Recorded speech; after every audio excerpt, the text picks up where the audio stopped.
The turning of the calendar marks a good time for us to plan for a successful year. For many people, this can include personal goal setting or resolutions that focus on our well-being, our relationships, and areas of our life that bring us fulfillment. The beginning of the year is also a good time for us to dust off our retirement plans and take some proactive steps to make sure that we're setting ourselves up for a successful year. In this video, I'm going to walk through 3 planning steps and strategies to help retirees get their financial year off to a good start in 2024.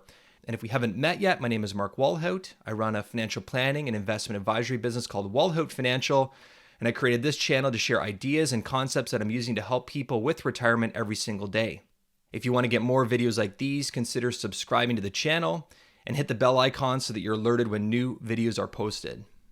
Our first planning step has to do with new tax-free savings account contribution room. So as of January 1st, Canadian residents who are over the age of 18 all received $7,000 of new TFSA contribution room. So if you are retired and previously maxed out on your tax-free savings account contributions, you can contribute an extra $7,000 to your tax-free savings accounts as of January 1st of this year. Also, if you made any tax-free savings account withdrawals in 2023, or if you had previously unused tax-free savings account contribution room, you can contribute those amounts to your tax-free savings accounts as well. So we'll illustrate with a quick example. We'll take Johnny as our retiree example. And on December 1st, he had unused tax-free savings account contribution room of $15,000. On December 15th, Johnny withdrew $10,000 to replace the roof on his cottage. On January 1st, Johnny got $7,000 of new tax-free savings account contribution room. Johnny went to his financial planner and asked how much total tax-free savings account contribution room he has for the year. And the answer is simply adding up the figures $15,000, which was his previous unused contribution room, the $10,000 of withdrawals that he made in 2023, and add to that the new $7,000 of tax-free savings account contribution room he got on January 1st for a total of $32,000 of total tax-free savings account contribution room that Johnny has for this year. Now, it's very important to know what your tax-free savings account limit is and not go over it. The penalties for over-contributing to your tax-free savings account are very steep. It's 1% per month of the over-contribution amount. And if you go over by a few $1,000s, that 1% per month can add up very quickly. To check your tax-free savings account contribution room, you can go to your CRA My Account portal and locate your contribution room and contribution history.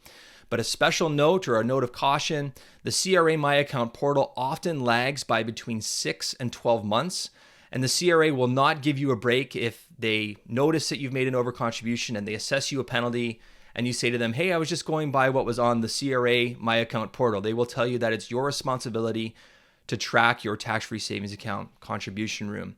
So this, in my opinion, is one of the big reasons why it's good to have as few tax-free savings accounts as possible. It's good to have a tax-free savings account, but I do run into situations often where people have 2 or 3 tax-free savings accounts spread across multiple institutions, and it creates a challenge for people who are trying to stay underneath that tax-free savings account contribution limit. The other big thing to take away here is I encourage people, especially retirees, not to use the tax-free savings account like a savings account, like a typical bank savings account where you're making contributions and withdrawals. These contributions and withdrawals all need to be tracked so that you can, again, make sure that you stay underneath of your tax-free savings account contribution limit. Our second planning step for retirees has to do with RRIF minimums. So if you have money in a registered retirement income fund, a RRIF, and a quick reminder, the RRIF is the income phase of the RRSP. The RRIF minimum amounts that you need to withdraw this year reset as of the beginning of the calendar year. The new minimum amount that you have to take out of the account is calculated based on the account balance on January 1st of the year multiplied by your RRIF factor, which is the amount expressed in percentage terms that the CRA requires you to withdraw from the account this year. And I'll include a table in the description section below where you can look up your age and your RRIF factor. And you'll notice that as you age, that RRIF factor increases. And that's really the CRA saying, hey, you've accumulated this money in a tax-sheltered basis for your retirement. We're now going to require you to steadily withdraw from this account as you get older. And as you approach sort of the later years of your expected life, they want to see that that account is somewhat withdrawn from and used for retirement income. Now, the reason that RRIF minimums do bear on retiree plans, and it's worth planning around, especially this year, is that number one, those RRIF factors do go up every year as you age and as you progress through your retirement. But especially in a year like this year, after a good performing year in a stock market and bond market for a balanced portfolio type investor, they experienced some significant gains in their portfolios in 2023. So the amount of RRIF minimum income that they need to take out of those accounts is likely somewhat higher than in 2023. So we'll illustrate with a quick example. So we'll talk about Janie. Janie's 66 years old. She had $500,000 in her RRIF account as of the beginning of 2023. Janie took out the RRIF minimum last year, which was 4% based on her age last year. Her withdrawal was $20,000, and she took that out immediately at the beginning of the year. Her portfolio went up by 8.5% last year, and the balance in her account on January 1st of this year was $520,800. Janie intends to take out only the RRIF minimum again this year, and because she's now a year older, she needs to take out a slightly higher amount in percentage terms. Her RRIF factor has gone up, and that percentage this year is 4.1667%. So for Janie, this works out to a mandatory RRIF minimum withdrawal in 2024 of $21,700.27. So in dollar terms, her RRIF minimum withdrawal this year is about $1,700 more than in 2023. And this works out to be about an 8.5% increase in RRIF income over 2024. Now, Janie might decide to simply spend this additional money. It's a raise for her in retirement, but that raise does go beyond the inflation in 2023, or what experienced inflation broadly in 2023. So it might be a good time for her to sit down with her financial advisor and determine, hey, can I spend this additional money this year, or should I maybe be tucking it away or tucking some of the excess away for later on down the road in my retirement? And a quick hint, the reason why I mentioned the new tax-free savings account contribution room at the beginning of the video is that the tax-free savings account is actually a great candidate account to put excess RRIF minimum withdrawals if you don't plan to spend them. The money goes into the account on an after-tax basis, but it grows tax-free. Proceeds that are eventually taken out of the tax-free savings account are taken out tax-free, and proceeds or dollars in a tax-free savings account move around your estate, and they can be distributed to beneficiaries without going through probate, and they can be done very efficiently. So the tax-free savings account is actually a very powerful account for retirees for this particular use case: excess RRIF minimum amounts that need to be tucked away for other purposes later in retirement. And our final planning step for the beginning of 2024 for retirees is beginning to create an inventory of the tax slips that we expect to get this spring for our 2023 tax filings. Now, tax slips can become quite an area of confusion for retirees.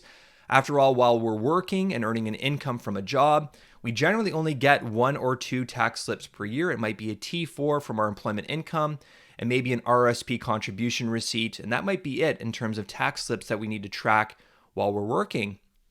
A retiree, on the other hand, may have upwards of 7 or 8 different tax slips due to different types of income coming in from different sources while they're retired. So January is a good time to make a list of the slips that you're expecting to receive so that you can make sure that you have them all collected before submitting them and sending them to your tax preparer. Now, a lot of tax slips are automatically uploaded in the back end of the CRA portal. So it's possible that a lot of your tax slips are already going to be preloaded for your accountant to be able to download them into your tax return when they go to prepare your return. But I have seen lots of situations for retirees where not all of their tax slips were uploaded. And again, it's your responsibility to make sure that you're accurately reporting your income on your tax return. So taking this extra proactive steps just to make sure, hey, here are the slips that I expect to get. Make sure that you have them all before you go to submit to your tax preparer. It's just good and sort of prudent planning. So we'll illustrate with an example of our retiree couple. Now we're going to look back at Johnny and Janie together. They're our married retirement couple, and here's just a list of their tax slips. And Johnny and Janie don't have a particularly complicated tax situation, but they will expect to get about 6 or 7 different tax slips each as they prepare for their tax return. So first, they're going to expect to get a T4A for their old age security income. They're going to get a T4A for their Canada Pension Plan income. They made RRIF withdrawals that we talked about earlier, so they're going to get a T4 RRIF. They may not have converted all of their RSPs over to RRIFs. They may have RSPs existing, and if they made any withdrawals from the RSP account, they're going to get a separate T slip for withdrawals from the RSP. That's going to be a T4 RSP. If they have private pensions, they're going to get a T4A from those private pensions. If they have money in non-registered accounts, these are regular taxable accounts. They may have accumulated dividends, interest, or capital gains. They might get T3s, T5s, and or T5008s. I might dedicate a separate video to talking just about the differences between those different tax slips, but these are the types of slips that you can expect if you have non-registered or if you have money in non-registered investment accounts and experience income on those accounts over the tax year. If Johnny and Janie were the beneficiaries of a trust, they would have a separate T3 that they'd have to submit or that they would receive for that income that they would need to submit to their tax preparer.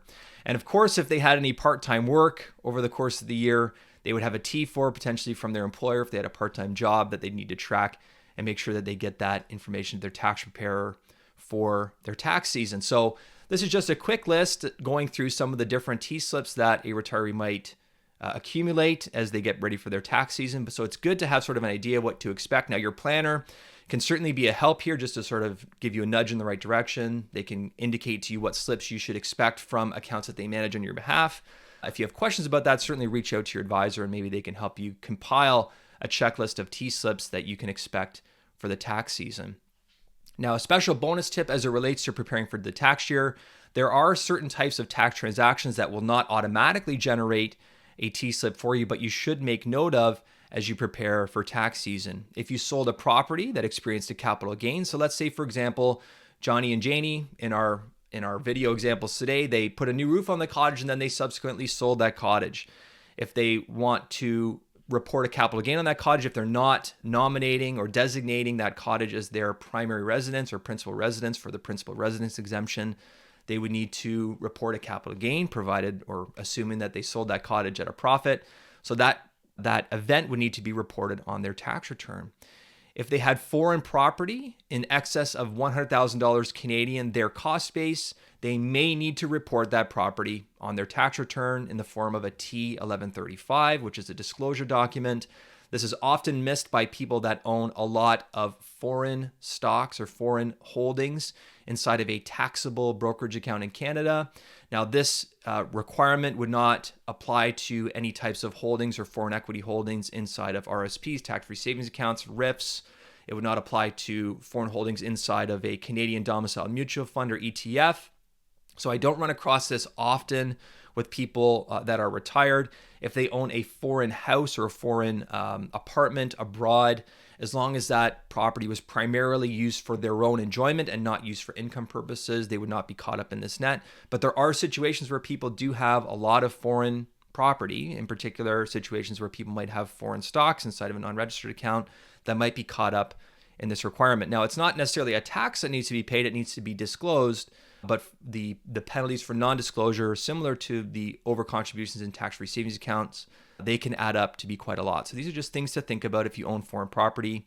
And new for this year, and I'm going to be dedicating our next week's video to this new legislation, but there's new reporting rules for trusts that might capture certain retirees, in particular retirees who, in the effort to help their children purchase a home, they went onto the mortgage as a 1% owner or on the deed of the property as a 1% owner. That, I believe, will be deemed by the CRA as a trust relationship. And there are new trust reporting rules that are being introduced for the 2023 tax year that people in that situation are going to need to be mindful of when they file their 2023 tax return. So I'm sort of creating a preview for next week's video, but that's going to be, in my opinion, a big risk for people this year. And I'm going to try to promote this risk, not promote the risk, but sort of bring attention to it in next week's video and as the tax deadlines approach. So thank you for watching this video all the way to the end. Hopefully you found it to be helpful. If you like it, consider giving it a thumbs up and subscribe to the channel so you can get more videos when they're posted. I've included a number of links and materials below that might help you as you're preparing for your retirement. If you have any questions or comments, leave them in the comments section. Thanks again for watching, and I'll speak with you next week. Take care.